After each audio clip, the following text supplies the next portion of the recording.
প্রধান অতিথি হিসেবে উপস্থিত আছেন। আমার মনে হয় গিনিস বুক অব ওয়ার্ল্ড রেকর্ডে ওনার নাম ওঠা উচিত। একজন মানুষ 15-16টি বছর এক নাগারে শুধু ঘুমানো ছাড়া একটা রুমের ভিতর একটা চেয়ারের উপর বসে স্বৈরাচার বিরোধী একটি আন্দোলনের সফল নেতৃত্ব দিয়েছেন, এমন ইতিহাস পৃথিবীতে আর আছে বলে আমার জানা নেই।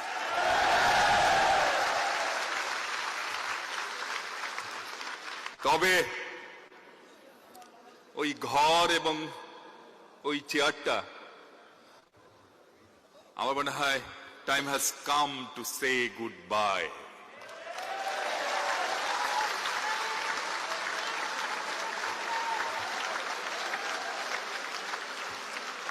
তাই না? এবং স্বেচ্ছাসেবকেরও প্রস্তুতি নিতে হবে ওই কথা বলার জন্য। Welcome hour leader, welcome back hour heart. আপনাকে আসতেই হবে। 1981 সালের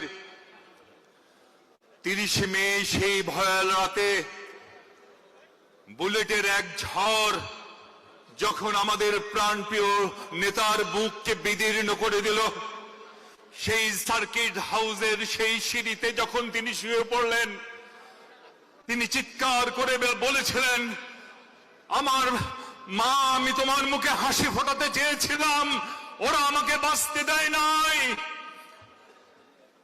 আমি চলে যাচ্ছি মা, আমি তোমাকে নিঃস্ব করে যাচ্ছি না, আমি যাওয়ার সময় রেখে যাচ্ছি আমার প্রিয়তমা স্ত্রী, আমার 2 আদরের সন্তান, আর সারা বাংলাদেশে আমার হাজার হাজার নেতা কর্মী। দেখে নিও মা, ওরা কখনোই বাংলাদেশকে হারতে দিবে না, হারতে দিবে না। আমার নেতার রক্তের লোহিত কণিকা, শ্বেত কণিকা এখনো হয়তো বা লেগে আছে সার্কিট হাউজের আনাচে কানাচে। নেতা, সেই লোহিত কণিকা, শ্বেত কণিকা আপনাকে ডাকছে। আমাদের জন্য না হলেও সেই শ্বেত কণিকা, লোহিত কণিকার আহ্বানে আপনি ছুটে আসুন। আপনার পিতার রক্ত আপনাকে ডাকছে।